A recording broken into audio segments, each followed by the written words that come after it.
Good morning and welcome to America's Home Cooking.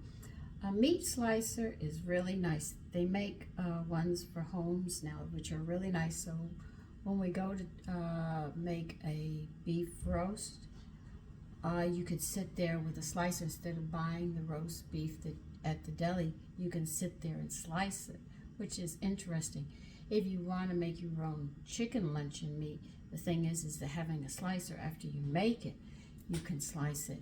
Corned beef sandwiches or pastrami's, you could sit there and slice them yourself as you use them. So slicers really come in handy for a lot of things. This one I've had a very, very long time. I don't even know the company that made it because I've had it this long, but they last a long time. Now this is the leg of lamb that I have left. Now there's only 2 of us eating, so this is going to be more than enough for us. Now on it, behind this plate here, behind here, there's a knob that's set at flat. This is actually flat. And you can turn it. Now luncheon meats, they say, are usually at a 2, you know? That's what they recommend. So I'm going to try one to see how thick it is, because this is going to be served with the gravy from the drippings that I have left over here, with mashed potatoes, which I've already told you about. So let's see. Let's go. Let's see. Now when you do it, you don't press hard with the meat, but you don't have to go fast, all right? You gotta be careful. Don't worry, I have a slider when it gets low, so I don't cut my fingers.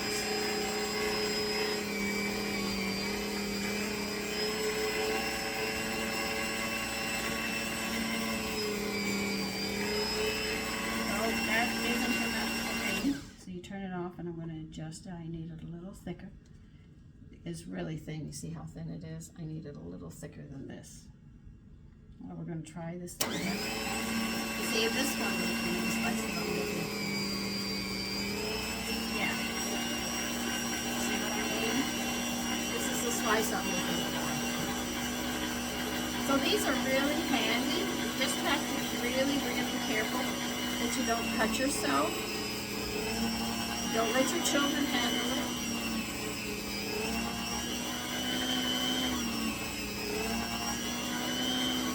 So you can actually, if you have a turkey breast, you can slice it. You can make your own chicken, and you sit there with corned beef, pastrami. I mean, you can go crazy on this thing and do a lot with it. Steak sandwiches, no problem. And if you sit there and buy the cheese and the chunks, you slice it as you need it, and therefore it doesn't go dry out.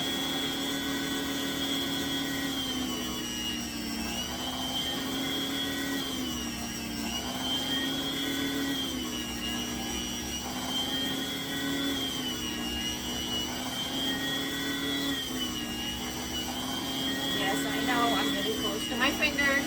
Believe me, I am keeping an eye on this.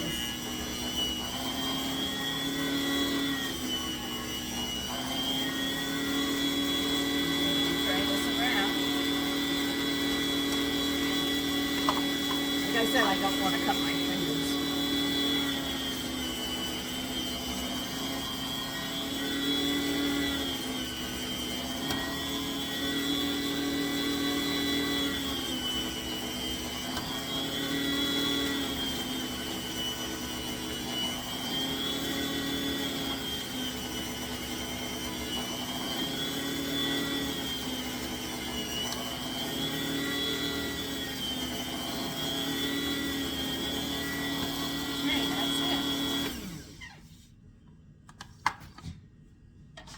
And as you can see, it cut.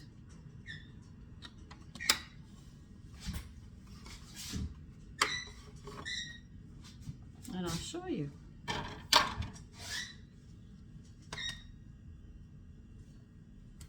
See? This will be more than enough for 2 people.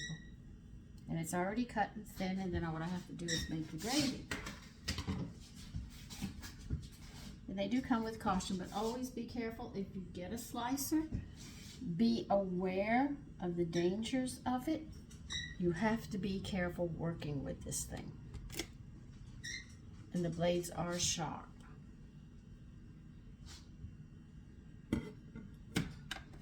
Now I'm going to clean this up and I will be back.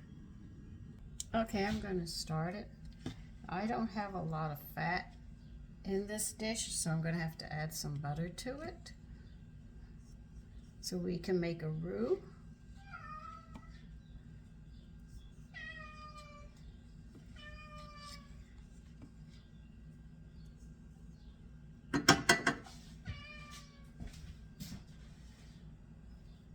Young man, you are carrying on just a bit. I think I have about a tablespoon and a half. You do not need an extremely high temperature to make a roux. You just have to remember that it's equal amounts of flour and fat or drippings or whatever we want to call it. But so the fat and the flour will always be equal to get the roux at the right measurement. That's why women will tilt their pans, and you see a grandmother or something, and she does this and takes a look at it. She's actually adjusting for how much flour she's going to need to put into it.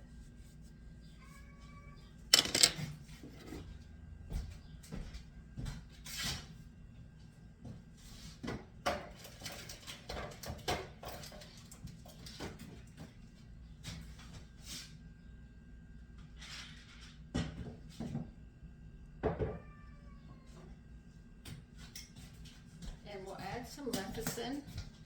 A lot of people are afraid of fat, but we do need fat for our bodies. Our kidneys need it. We need fat for a lot of things. The fat actually keeps us warm. Heavy people don't feel the cold, but then they have too much on them. But there's a balance that you should have.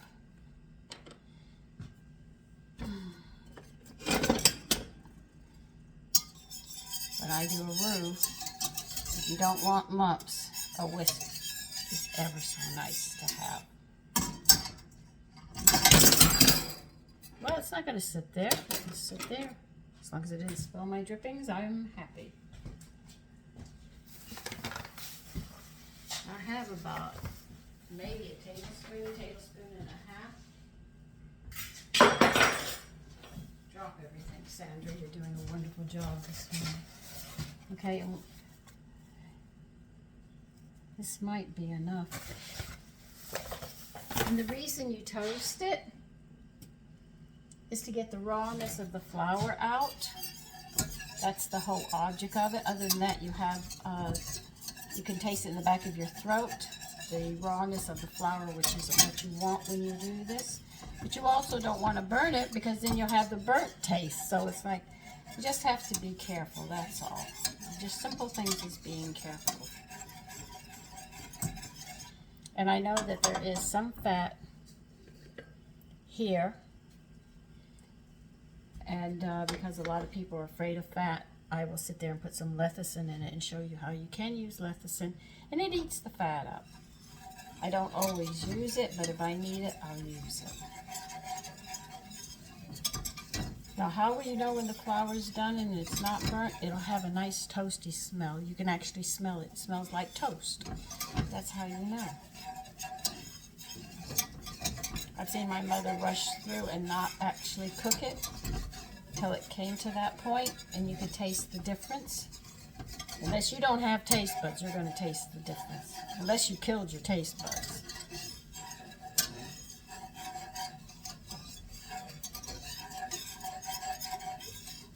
Now, I made strawberry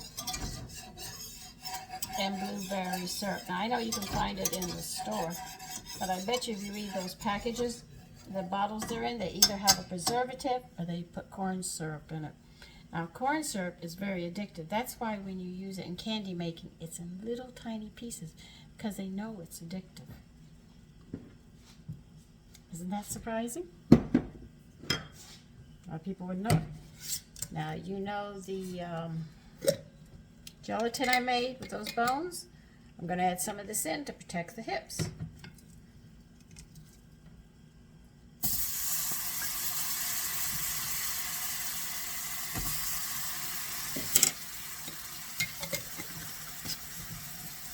because that's natural. I don't have to worry about, is it going to tear my hips up?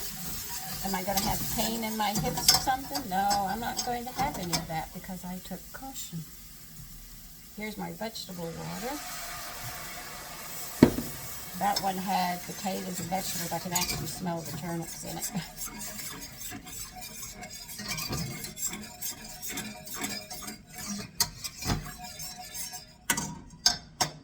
Now, just in case I need more stock, I'll be right back.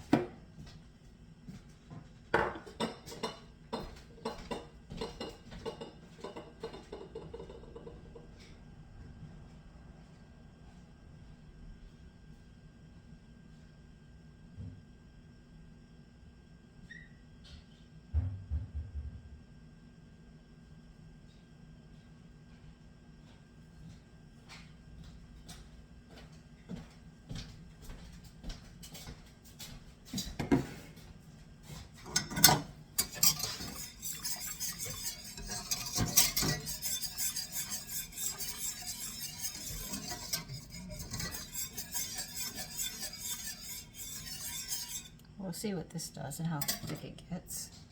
And here's all the drippings I'm going to add into it as well. Now I know the seasonings that I used on this, so I'm going to be putting those seasonings in here as well.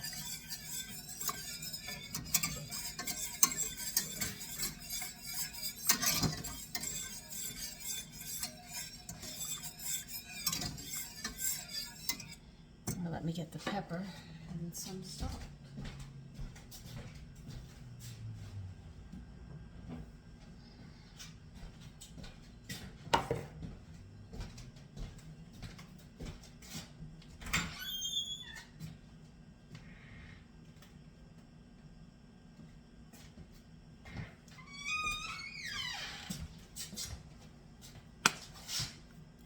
That was just a little end piece I couldn't cut, so I just sat there and said I'll just put it in.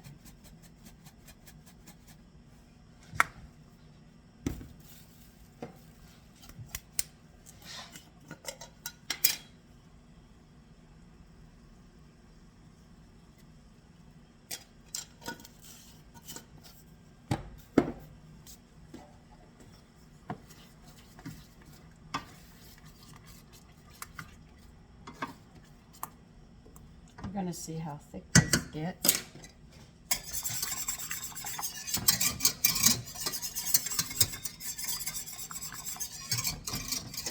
And then we'll know what we're going to do next.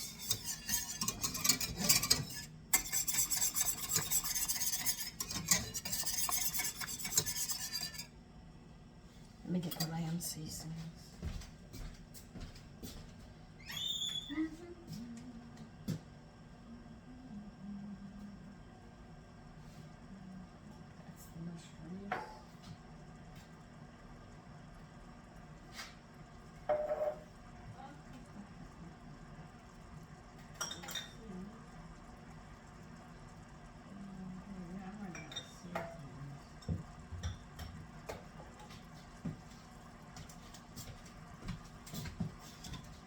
So I'm going to have to make some more seasonings. I'm just running out.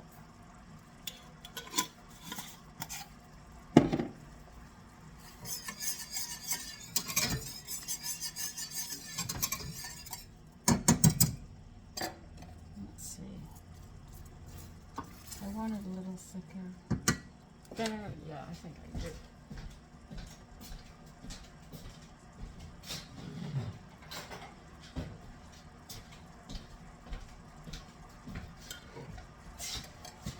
Now as to the bread that I made, I should have used whey or something, but I'm trying that new flour and I didn't want to add too much.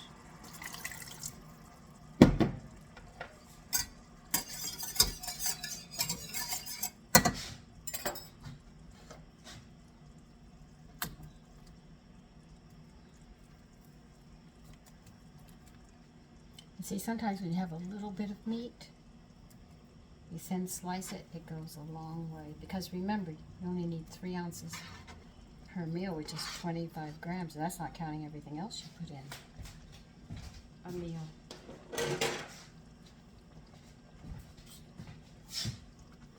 think this is more than enough with mashed potatoes for 2 people. And we'll have a salad with it.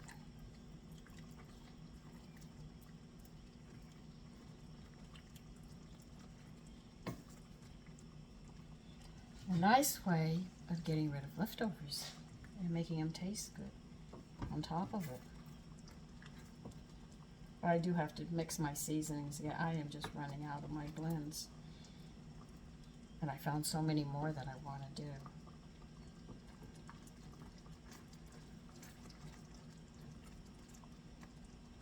So I think the next syrup I'm going to try to make a raspberry syrup.